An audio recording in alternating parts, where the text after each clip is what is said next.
John, your name is John, right? Right. Okay. And there's a wonderful expression in the language. Johnny on the spot. Mm-hmm. Okay. Johnny on the spot is an idiomatic expression. Can you explain to our audience what it means? Well, as with all idioms, I think people take from them their own personal flavor from it. For me, Johnny on the spot means the person in the moment who is doing the thing that needs to be done. That person is there and is doing the work. For some other people, it might be simply the person has arrived to the moment or arrived to the place at quite a good time, quite punctually. There are different ways to look at that, but it's a positive idiom. It's not a negative one. It's a complimentary idiom. So when I say you're such a Johnny on the spot, I'm complimenting you. Yeah, unless you say it in a sarcastic way. There's some emotion. Your boss can do that. Right, there is some. You show up 5 minutes late for the meeting. You're a real Johnny on the spot. Exactly. Okay. Exactly. I know that in the English language, not an obsession, but there are people are not really obsessed with using such kind of idioms with lots of names like John, and we got Jack. Right. Jack of all trades. Let's talk about all the names. Like now, one of the most popular ones is John, and then Jack. Mm-hmm. The second idiomatic expression we can talk about right now is Jack of all trades. Jack of all trades. Why is it Jack, not John? Because they use John for another idiom, Johnny on the spot. And then they couldn't use it anymore, and then they came up with Jack of all trades. What is the idea? Well, John is a very old name, tying back to John the Baptist in the Bible, and probably it comes from the believer, one who believes in other older languages. But Jack, there may have been a use of Jack. Jack can also be a pump, a car jack.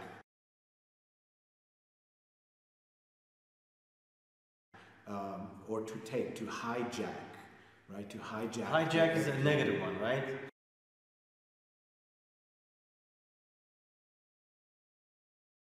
Right. You hijack a plane. You hijack. To hijack a plane. Or you can use a jack you need to raise a vehicle off the ground to change the tire, to change the wheel. You call it a jack, right? A jack. It's a synonym for a pump. But so there are lots of different, but jack of all trades comes from a longer saying, he is a jack of all trades, master of none. So he is the person who can do many different things. At the same time, simultaneously. Maybe simultaneously, maybe not. Yeah. However, he doesn't master any of them. He's not really the master of one of them. But is it something positive still? It can be seen as positive if that is the kind of Unless it's said in a sarcastic way once again. Again, but also if the kind of person you're looking for has many talents, can multitask with ease, this is a jack of all trades, right? He can repair electricity, he can repair plumbing, she can repair these things, she can also cook, she can also drive a big lorry or a big truck. I mean, there are many skills there, but maybe he or she doesn't master or has not mastered any of them. So it had a negative meaning, I think, initially. But it's also a good thing to be. It's good to know many different skills. I try to learn as much as possible. Jack of all trades. So this is, it's not necessarily negative. Another idiom we can talk about is again about some old names in British or English, And the idiom I'd like to talk about with you right now is every Tom, Dick, and Harry. Okay. Every Tom, Dick, and Harry. What does that mean?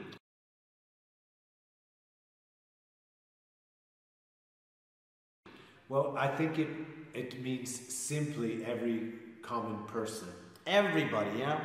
But if we go back and we look at the longer forms of the names, every Thomas, every Richard, every Harold.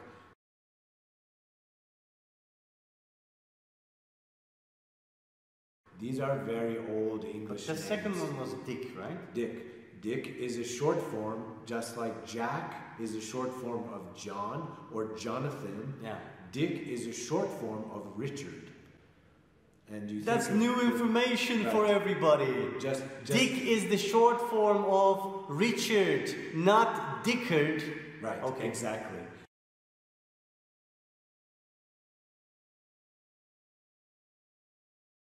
And Harry is a short form of Harold. Hank is the short form of Henry. But these are very old, really Anglo-Saxon names. Okay. Names of kings, in fact, names of saints. So they're shortened and they're given a kind of common status. And just say every one of them, right? Every Tom, Dick, and Harry. So every Tom, Dick, and Harry. Every single, and it's a masculine way of using the language. Yeah. So there are no female names. There are no female names, but there could be. Why not? I mean, you could, but what's the point? I think you can just say every one of them, too. I mean, why not? Look, when I think of the other idioms, including old British or English names, well, we got plenty of them, right? Yeah. Why do we have such a trend? Why do we have names all the time used in idioms? What is the rationale behind it? I don't know if there's an answer to that. I think there's a tendency in people to communicate as quickly and as efficiently as they can. So because of this, names quickly come to mind and are exchanged amongst people. And then turned into some idioms. They just become accepted into the language as names become common. One of my favorites is the name Joe. So I have a brother named Joe, but the word Joe is also used for a cup of coffee. Joe, yeah. A cup of Joe, you know.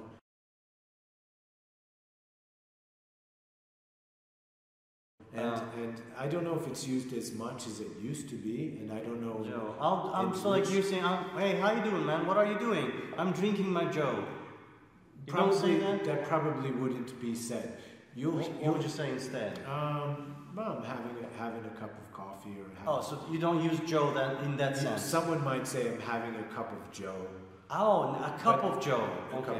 But this is an older idiom, and it's more from a period where this idiom appeared more in the written language. I think more in the sort of crime novels of the say the 40s and 50s in that era.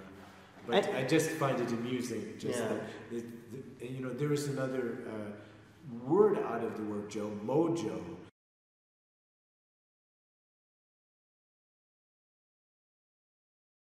Which has this kind of sexual connotation. What is mojo? Can you explain it to people? Yeah, the sexual drive. It's used a lot in blues music. There's an old song, I got my mojo working. You know, the energy. So that's what you said, I got my mojo working. Yeah.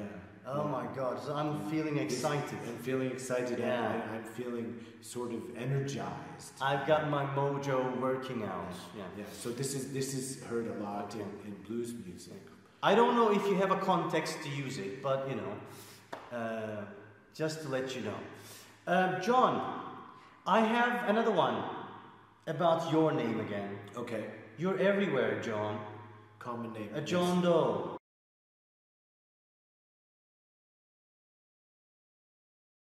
But it's a John Doe, yes, right? Yes. Not John Doe, but John Doe. And if it's a woman, it might be a Jane Doe. Jane Doe, yeah. There are even horror movies with the name, you know? Easy to say, too. Yeah.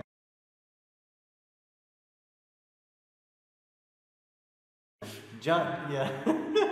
All right. So, like, what is John Doe? So, Or Jane Doe, if it is a female. So I can't just come up with the etymology here, but it's used to identify. It was originally used to, as far as I know, used to identify a body at a morgue by the police, where there was no way to claim the name or the identity of the victim. Okay. So there's no identity with the victim. The name was John Doe was just given as the name. How that came about, I don't know. But this is its usage initially, and then over time it has. John Doe is just the common man, the common person. But the real name is not known. Okay. So it's a John Doe. It's Jane Doe. It's a given identity, a given name, a given tag, because the real identity isn't known. So this is how it's used, and you will hear this used in crime stories, especially televised crime dramas. I've recently seen like 5 horror movies. Horror movies. Yeah, horror movies with the name John Doe. Yeah. Yes. Put your foot into your mouth.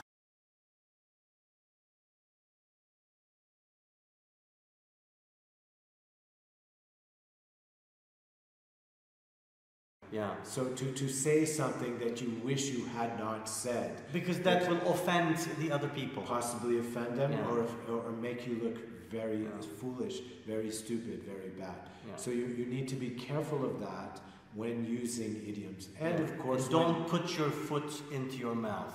Right. And when using slang in the same way, it's just some slang. It's great to know about it, it's great to understand it, but I would say use it only if you are absolutely sure you're using it correctly and with the correct people.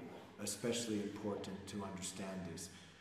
Who are you with? Are they going to appreciate your use of slang? Are they going to understand it? Are they going to look down on you? Are they going to think less of you? Look down on you is a good one, by the way. Yes. We can talk about because the language may be too of the street. It may be too casual, too informal. You must be very careful how you use this language. Just because it's popular in a song, just because it's something you heard in a movie, doesn't necessarily mean you can use it anywhere in a you want. context with anyone. Exactly. Yeah. And I think this goes with all languages. You need to be careful when you speak the language. Learn them well, but I would say learn them so you understand better. And be a good listener first, and then listen first always. That was amazing, John. Thank you so much. I'd love to see you in other series. We'll do it again. All right, people. Have a great day.